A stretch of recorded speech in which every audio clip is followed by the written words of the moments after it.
कृष्णा बाल विद्या मंदिर की ऑनलाइन क्लास में आपका एक बार फिर स्वागत है। आज हम कक्षा 12 विषय भौतिक विज्ञान जिसका चौथा चैप्टर है संधारित्र तथा परावैद्युत, इसका कुछ भाग हमने पहले पढ़ा दिया था। जो वीडियो पहली वाली इस चैप्टर की गई थी वो पार्ट 1 के नाम से गई थी।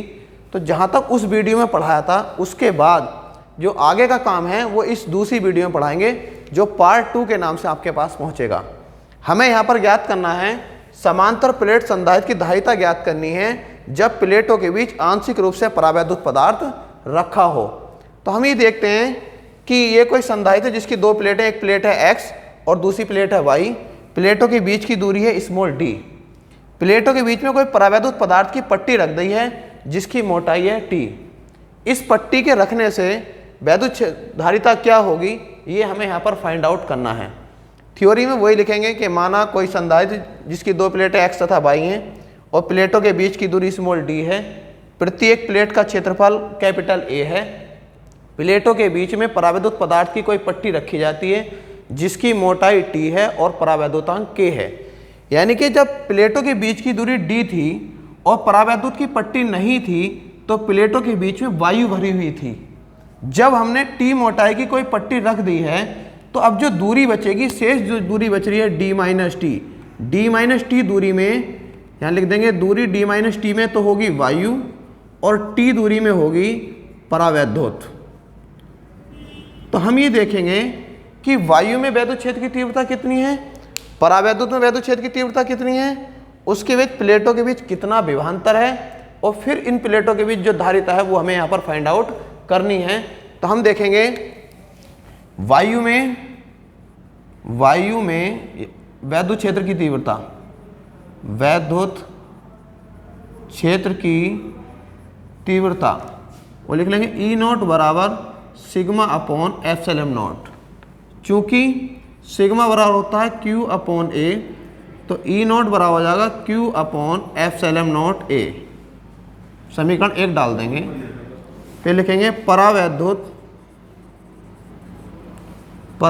पट्टी में वैद्युत क्षेत्र की तीव्रता E बराबर Q upon K epsilon not A।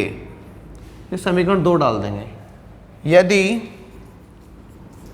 यदि प्लेटों के बीच विभवांतर V हो तब सूत्र V बराबर ED से, यानी कि विभवांतर बराबर होगा वैद्युत क्षेत्र की तीव्रता इंटू दूरी। हम यहाँ पर ये देखते हैं कि वैद्युत क्षेत्र की तीव्रता दो कंडीशन में, एक तो परावैद्युत पट्टी में है और दूसरी है वायु में। जब वायु में लेंगे तो दूरी भी वायु की और जब परावैद्युत पट्टी में लेंगे तो दूरी भी परावैद्युत पट्टी की। तब B बराबर हो जाएगा V बराबर ई नॉट है वायु में तो वायु में दूरी है d माइनस टी प्लस जब E है तो दूरी कितनी है परावैद्युत पट्टी में t। V बराबर ई नॉट का मान रख देंगे Q upon epsilon not A और d minus T plus Q upon K epsilon not A into T. V बराबर Q upon epsilon not A common, यहाँ बचेगा d माइनस टी प्लस यहाँ t अपॉन K। ये प्लेटों के बीच विभवांतर आ गया। लिखेंगे संधारित्र की धारिता C बराबर होता है Q अपॉन V से, ये फॉर्मूला है। C बराबर Q अपॉन V का मान रखेंगे Q upon epsilon not A और d माइनस के T plus T upon K। तीसरी भी ने एप्सिलॉन नॉट A ऊपर पहुंच जाएगा तो ये हो जाएगा C बराबर Q से Q कट जाएगा epsilon not A upon d minus के T plus T upon K। यहाँ पर ये आ जाता है। इसके बाद इसकी कंडीशन होती है जो हमने पहला वाला डेरिवेशन कराया था, तो उस डेरिवेशन को भी हम यहाँ से देख सकते हैं। ये फॉर्मूला आया है C बराबर epsilon not A upon d minus के T plus T upon K। वो ये कहता है पहली कंडीशन में यदि प्लेटों के बीच पूर्ण रूप से परावैद्युत पदार्थ भरा हो पूर्ण रूप से परावैद्युत पदार्थ भरा होगा तो जो परावैद्युत पदार्थ की मोटाई होगी वो प्लेटों के बीच की दूरी के बराबर होगी। जब प्लेटों के बीच की दूरी के बराबर होगी तो टी बराबर किसके होगा, डी के, तो तब सी बराबर हो जाएगा एप्सिलॉन नॉट ए और D minus D plus D upon के, इससे कैंसिल, के ऊपर पहुंचेगा, सी बराबर हो जाएगा के epsilon not a upon D. ये डेरिवेशन हमने आपको पहले करा दिया था, यानी कि इस डेरिवेशन से उस डेरिवेशन को, पहले वाले डेरिवेशन को भी प्राप्त कर सकते हैं। दूसरी कंडीशन ये होती है कि यदि प्लेटों के बीच में वायु हो, जब प्लेटों के बीच में वायु होगी, परावैद्युत पदार्थ की पट्टी नहीं होगी, तो टी का मान कितना होगा, 0। जब टी का मान 0 होगा और यहाँ पर जब टी बराबर 0 रखेंगे तब सी बराबर हो जाएगा epsilon not a upon D minus 0 plus 0 upon के, तो सी बराबर कितना हो गया, epsilon not a upon D. तब डेरिवेशन ये हो जाता है। इसके बाद नेक्स्ट डेरिवेशन देखेंगे। अब देखेंगे आवेशित संधारित्र की स्थितिज ऊर्जा का व्यंजक। आवेशित संधारित्र की स्थितिज ऊर्जा का व्यंजक, स्थितिज ऊर्जा का व्यंजक वो ये कहता है कि जब किसी संधारित्र को आवेशित किया जाता है तो उसके आवेशित करने में कुछ कार्य करना पड़ता है जो संधारित्र में वैद्युत स्थितिज ऊर्जा के रूप में संचित होता है। यानी कि संधारित्र को आवेशित करने में किया गया कार्य ही उसकी स्थितिज ऊर्जा है। तो यहाँ पर इसके 2 मेथड हैं, हम आपको करवा देते हैं, एक मेथड यहाँ पर करवा देंगे। तो अगर हम किसी संधारित्र के आवेश और उसके विभव के बीच ग्राफ खींचें तो हम ये देखते हैं कि एक अक्ष पर उसका आवेश, एक्स एक्सिस पर हमने ले लिया उसका आवेश Q है और वाई एक्सिस पर उसका है विभव, यहाँ पर विभव है B। जब किसी संधारित्र को आवेशित करेंगे तो उसके विभव में वृद्धि होती है, यानी कि आपको बताया था Q प्रोपोर्शनल V। तो आवेश और विभव के बीच जो ग्राफ होगा वो एक सरल रेखा होगा। इस पॉइंट पर उसका आवेश भी 0 है और विभव भी 0 है। जैसे जैसे हम आवेश का मान बढ़ाएंगे तो विभव का मान बढ़ता चला जाता है, तो उसका जो ग्राफ होता है वो एक सरल रेखा हो जाता है, इस तरह से हो जाता है। ये पॉइंट है O, ये बिंदु है मान लीजिए A और ये इससे मिला लेंगे हम, ये पॉइंट है हमारा V। ये जो संधारित्र को आवेशित किया गया है, आवेशित करने में जो कार्य किया गया है, जो अंडरलाइन कर दिया गया है, वो जो ऊर्जा होगी वो स्थितिज ऊर्जा के रूप में संचित होगी। यानी कि जो कार्य होगा इसे आवेशित करने में, जो कार्य होगा वो ऊर्जा के रूप में संचित होगा। हम ये देखते हैं कि ये इसका विभव है, V बराबर होता है Q अपॉन C, यानी कि ये जो लाइन होगी ये होगा V बराबर Q अपॉन C। एक तरफ आवेश, दूसरी तरफ विभव। जब आपको विभव की परिभाषा बताई थी तो V बराबर था W अपॉन Q नॉट, यानी कार्य बराबर था विभव इंटू आवेश। ये जो ग्राफ है ये आवेश और विभव के बीच है। अगर हम इस आकृति का क्षेत्रफल निकाल दें तो आवेश और विभव का गुणनफल होगा, और आवेश और विभव का जो गुणनफल होता है वो किए गए कार्य के बराबर होता है। यानी कि संधारित्र को आवेशित करने में किया गया कार्य बराबर आकृति या त्रिभुज OAV का क्षेत्रफल। तो लिख देंगे यहाँ पर संधारित्र को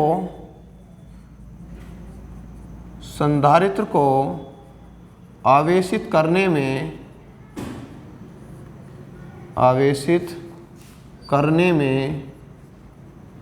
किया गया कार्य बराबर, कार्य W बराबर त्रिभुज OAV का क्षेत्रफल। त्रिभुज का क्षेत्रफल होता है 1/2 आधार OV इंटू ऊंचाई कितनी है उसकी AV। W बराबर 1/2 OV का मान है Q और AV का मान है V, या V बराबर है Q अपॉन C। तो W बराबर 1/2 V इंटू Q। नीचे लिख देंगे चूंकि किया गया कार्य स्थितिज ऊर्जा के रूप में संचित होता है, स्थितिज ऊर्जा के रूप में संचित होता है, तब U बराबर किसके होगा, W के। फिर ये हो जाता है U बराबर 1/2 V इंटू क्यू, यानी कि ऊर्जा का फॉर्मूला हो गया 1/2 V इंटू क्यू। चूँकि Q बराबर कितना होता है CV, तो U बराबर हो जाएगा 1/2 V इंटू CV। तब फॉर्मूला होता है U बराबर 1/2 CV²। अगर यहाँ पर V का मान रख देंगे तब Q की टर्म आ जाएगा, लिख देंगे चूँकि V बराबर कितना होता है Q/C, यहाँ रखेंगे। तब जो ऊर्जा U बराबर होगा 1/2 इंटू Q/C इंटू Q, यानी कि फॉर्मूला हो जाएगा U बराबर 1/2 Q²/C। ये स्थितिज ऊर्जा का फॉर्मूला हो जाता है। इसके बाद देखेंगे, अब देखेंगे संधारित्रों का संयोजन। संधारित्रों का संयोजन हम ये देखते हैं कि विभिन्न प्रकार के जो उपकरण होते हैं, रेडियो सेट होते हैं, उनमें जो धारिता को कम और ज़्यादा करना पड़ता है, तो उनमें जब धारिता को कम और ज़्यादा करना पड़ता है तो दो या दो से अधिक संधारित्र जो लगे होते हैं, तो उन्हें किस क्रम में जोड़ा जाए, उन्हें क्या करा जाए कि उनकी धारिता कब कम हो जाए और कब ज़्यादा हो जाए। तो इस आधार पर उन्होंने बताया कि संधारित्रों के संयोजन के दो क्रम होते हैं। एक तो होता है श्रेणी क्रम, और दूसरा होता है समांतर क्रम। श्रेणी क्रम में तुल्य धारिता का फॉर्मूला क्या होता है और समांतर क्रम में तुल्य धारिता कैसे निकाली जाती है, ये जो है दोनों चीज़ें हम यहाँ पर फाइंड आउट करेंगे। हम ये देखते हैं कि इसमें दो या दो से अधिक कितने भी संधारित्र हो सकते हैं। यहाँ पर हम 3 संधारित्र ले लेते हैं।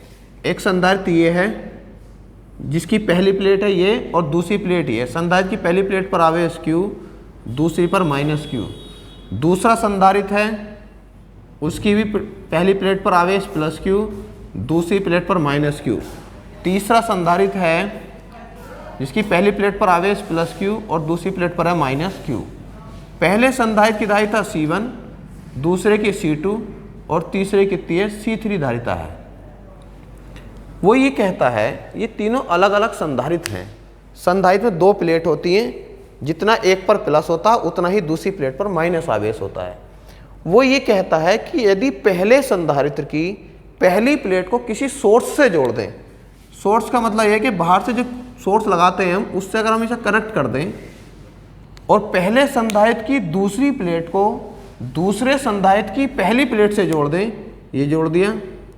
फिर दूसरे संधारित्र की दूसरी प्लेट को तीसरे संधारित्र की पहली प्लेट से जोड़ दें, और ये क्रम आगे तीसरे का चौथे से, चौथे का पांचवें से, इसमें कितने भी संधारित्र हो सकते हैं। जो अंतिम संधारित्र होगा उसकी जो अंतिम प्लेट होगी उसे पृथ्वी से कनेक्ट कर देते हैं। तो ये जो क्रम होता है इस क्रम को श्रेणी क्रम कहते हैं। यानी कि दोबारा सुन लीजिए, जब पहले संधारित्र की पहली प्लेट को किसी सोर्स से, दूसरी प्लेट को दूसरे संधारित्र की पहली प्लेट से, फिर दूसरे संधारित्र की दूसरी प्लेट को तीसरे संधारित्र की पहली प्लेट से, और ये क्रम आगे ऐसे ही चलता चला जाता है, तो अंतिम संधारित्र की जो अंतिम प्लेट होती है उसे पृथ्वी से जोड़ दें, तो ये क्रम श्रेणी क्रम कहलाता है। और श्रेणी क्रम में आवेश समान होता है। यानी कि ये जो संधारित्र C1, C2 और C3 3 संधारित्र हैं, पहली प्लेट पर भी आवेश Q होगा, पहले संधारित्र पर भी आवेश Q, दूसरे पर भी Q और तीसरे पर भी Q। श्रेणी क्रम में आवेश समान होता है। यदि पहले संधारित्र की प्लेटों के बीच विभवांतर हो V1, दूसरे संधारित्र की प्लेटों के बीच विभवांतर हो V2 और तीसरे संधारित्र की प्लेटों के बीच विभवांतर कितना हो V3, कुल विभवांतर जो होगा वो V होगा। इसमें लिख देते हैं कि माना 3 संधारित्र जिनकी धारिताएं C1, C2 तथा C3 हैं, तथा प्रत्येक प्लेट के सिरों पर विभवांतर V1, V2 तथा पहले संधारित्र की प्लेट पर विभवांतर V1, दूसरे पर V2 और तीसरे पर कितना है V3 है। तब V1 बराबर Q/C1, V2 बराबर Q/C2। तीसरे संधारित्र के लिए होगा तो V3 बराबर Q/C3। लेकिन कुल विभव V बराबर V1 plus V2 plus V3। V बराबर V1 का मान रखेंगे Q upon C1, Q upon C2 और Q अपॉन C3। वो ये कहता है कि यदि प्लेटों के बीच यानी जो तीनों संधारित्र लगे हैं इनका कुल आवेश Q हो और सभी संधारित्रों की जो तुल्य धारिता हो C हो, तब V बराबर हो जाता है Q अपॉन C। ये जो C धारिता है तीनों संधारित्रों की तुल्य धारिता है, बराबर Q upon C1, Q upon C2 और फिर हो जाएगा Q अपॉन C3। ऊपर से Q कॉमन लेंगे, Q अपॉन C बराबर Q कॉमन लेंगे 1 अपॉन C1, 1 अपॉन C2 और 1 अपॉन C3। तो ये हो जाएगा 1 अपॉन C बराबर 1 अपॉन C1, 1 अपॉन C2 और 1 अपॉन C3। तो इससे ये स्पष्ट है, Q से Q कट जाएगा। इससे ये स्पष्ट है कि अगर आपको तीन संधारित्र दे दिए, मान लीजिए C1 का मान दे दिया 2 माइक्रोफैरड, C2 का मान दे दिया 4 माइक्रोफैरड और C3 का मान दे दिया आपको 5 या 6 माइक्रोफैरड, कोई भी दे सकता है। अब हमें जो डिवाइस बनानी है, जो बनाना है, तो उसमें जो देखते हैं हम, अगर हमें उसमें धारिता 1 माइक्रोफैरड चाहिए और हमारे पास अलग अलग एक 2 का है, एक 4 का है, एक 5 माइक्रोफैरड का है, तो फिर हम ये देखते हैं कि भाई इसकी तीनों से ही धारिता को कैसे कम किया जाए। तो जो श्रेणी क्रम होता है, श्रेणी क्रम में जो तुल्य धारिता होती है, जो दिए गए संधारित्र होते हैं उनमें जो सबसे छोटा होता है उससे भी कम होती है। यानी कि इन तीनों संधारित्रों की जो तुल्य धारिता होगी वो 2 माइक्रोफैरड से भी कम आएगी। जब आप यहाँ पर रखेंगे 1/2, 1/4, 1/5, तो इसका जो मान आएगा, जो C आएगा, इसका जो तीनों का मान हल करके C का मान आएगा वो 2 माइक्रोफैरड से भी कम आएगा। अब यदि हमें कोई दूसरा सिस्टम ये हो जाता है कि हमारे पास एक 2 का है, एक 4 का है, एक 5 का और हमें चाहिए 10 माइक्रोफैरड का संधारित्र, तो फिर हम इन्हें समांतर क्रम में जोड़ देते हैं। तो समांतर क्रम में जो तुल्य धारिता अभी प्रूफ कराएंगे इसके बाद, वो आता है C बराबर C1 plus C2 plus C3, यानी कि जितने भी उन्हें जोड़ देते हैं तो धारिता जो हमारी वो बढ़ जाती है। इसके बाद हम देखेंगे समांतर क्रम। अब देखेंगे हम इसका समांतर क्रम। समांतर क्रम में ये होता है कि यहाँ पर हम मान लेंगे 3 संधारित्र हैं। एक संधारित्र है जिसकी धारिता C1, दूसरा संधारित्र उसकी धारिता है C2 और ये तीसरा संधारित्र उसकी धारिता है C3। वो ये कहता है इस पर आवेश है Q1, उतना इस पर माइनस Q1, इस पर प्लस के Q2, इस पर माइनस Q2, इस पर प्लस Q3 और तीसरे संधारित्र पर माइनस के Q3। वो ये कहता है जब सभी संधारित्रों की एक प्लेट एक बिंदु से एक साथ, देखो ये सभी संधारित्रों की पहली प्लेट एक बिंदु से एक साथ जुड़ी हों और दूसरी प्लेट किसी अन्य बिंदु से एक साथ जुड़ी हों, तो संधारित्रों का ये क्रम समांतर क्रम कहलाता है। और समांतर क्रम में विभव समान होता है। जो विभव पहले संधारित्र पर होगा वही दूसरे पर होगा और वही किस पर होगा, तीसरे पर होगा। थ्योरी में लिख देते हैं कि माना 3 संधारित्र जिनकी धारिताएं C1, C2, C3 हैं, समांतर क्रम में जुड़े हैं। हम जानते हैं कि समांतर क्रम में जो प्रत्येक संधारित्र होता है उस पर विभव समान होता है। यदि पहली प्लेट पर आवेश Q1, दूसरी पर Q2 और तीसरी संधारित्र पर Q3 हो, तब Q बराबर CV से पहले संधारित्र के लिए, पहले संधारित्र के लिए Q1 बराबर C1V, दूसरे संधारित्र के लिए, दूसरे संधारित्र के लिए Q2 बराबर C2V और तीसरे संधारित्र के लिए, तीसरे संधारित्र के लिए Q3 बराबर C3V। कुल आवेश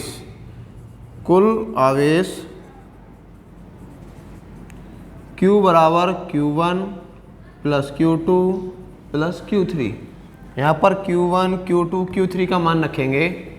Q बराबर होगा C1V plus C2V plus C3V, यानी कि ये हो जाएगा Q बराबर V कॉमन लेंगे C1 plus C2 plus C3। वो कहता है यदि तीनों संधारित्रों की तुल्य धारिता C हो और उनका जो परिणामी विभव है तीनों का वो V हो, तब Q बराबर हो जाता है CV। तो V ऐसे ही, और C1 C2 और C3, V से V कैंसिल, C बराबर हो गया C1 plus C2 plus C3। यानी कि समांतर क्रम में जो तुल्य धारिता होती है वो सभी संधारितों की धारिताओं के योग के बराबर होती है। यानी कि अगर हमें कम संधारित्र दिए हैं, कम धारिता के संधारित्र दिए हैं, मान लो कोई 2 का दिया, एक 4 का दिया, एक 6 का दिया है, और हमें 12 माइक्रोफैरड धारिता का संधारित्र चाहिए बाइक, तो हम क्या करते हैं, उन्हें समांतर क्रम में कर देते हैं, 6 4 10 और 2 12। यानी कि अगर इन तीनों संधारित्रों से 12 ये माइक्रोफैरड में होंगे तो माइक्रोफैरड, फैरड में होंगे तो फैरड, 12 माइक्रोफैरड का संधारित्र हमें चाहिए तो तीनों को समांतर क्रम में जोड़ दीजिए तो हमें 12 माइक्रोफैरड का संधारित्र मिल जाएगा। और यदि हमें 2 से कम का संधारित्र चाहिए तो फिर इन्हें हम श्रेणी क्रम में जोड़ देते हैं। इसके बाद नया डेरिवेशन देखेंगे। अब हम देखेंगे आवेशित समांतर प्लेट संधारित्रों की प्लेटों के बीच वैद्युत ऊर्जा घनत्व। तो वैद्युत ऊर्जा घनत्व होता ऊर्जा बटे आयतन, यानी एकांक आयतन में संचित ऊर्जा को ऊर्जा का घनत्व यानी कि वैद्युत ऊर्जा घनत्व कहते हैं। हम देखेंगे वैद्युत ऊर्जा घनत्व से पहले हमें पता होना चाहिए उसकी संधारित्र की जो ऊर्जा है वो कितनी होगी। संधारित्र की ऊर्जा को अगर हम आयतन से भाग दे देंगे तो हमें ऊर्जा घनत्व की प्राप्त हो जाएगी। अब हम ये देखेंगे, मान लो कोई संधारित्र है जिसकी धारिता C है और उसकी प्रत्येक प्लेट का जो क्षेत्रफल है वो A है, तब वायु संधारित्र की जो धारिता होती है C0 बराबर ε0 A अपॉन D। यदि संधारित्र की प्लेटों के बीच विभवांतर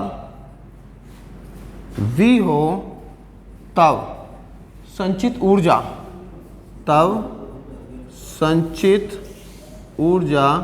U बराबर होता है 1/2 CV²। वायु संधारित्र तो C की जगह C0 कर देंगे, C का मान रखेंगे U बराबर 1/2 ε0 A upon D into V²। लिखेंगे चूंकि V बराबर होता है ED, यहाँ रखेंगे तो U बराबर 1/2 ε0 A upon D into ED का होल स्क्वायर। ये हो जाएगा U बराबर 1/2 ε0 A upon D into E² और D² से एक D कैंसिल, U बराबर 1/2 ε0 E² इंटू D। अब क्या करेंगे, U बराबर 1/2 ε0 E² A इंटू D को एक साथ लिखेंगे। A इंटू D यानी कि क्षेत्रफल इंटू दूरी, क्षेत्रफल इंटू दूरी का मतलब होगा आयतन, तो U बराबर हो जाएगा 1/2 ε0 E² इंटू आयतन। नीचे लिखेंगे वैद्युत ऊर्जा घनत्व